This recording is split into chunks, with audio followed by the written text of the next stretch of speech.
Good morning everyone.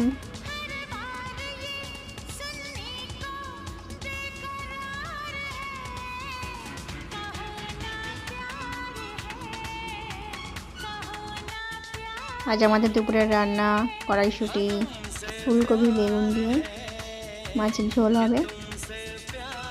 এই যে মাছটা হলুদ নুন মাখিয়ে নিলাম, এবারে ভাজা হবে। ফাঁকে একটু কেক খেয়ে নিলাম।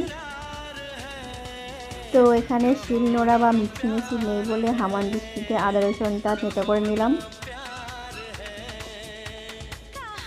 তরকারি কষানো হয়ে গেছে, এই যে আমাদের রান্নাও হয়ে গেছে। এবার স্নান করে নিয়ে খাওয়া দাওয়া হবে। বরমশাই ডিউটি থেকে চলে এসছে। এগুলো কি নিয়ে এসছো? সংসারের জিনিস। আলু, পেঁয়াজ, ফিনাইল, হারপিক।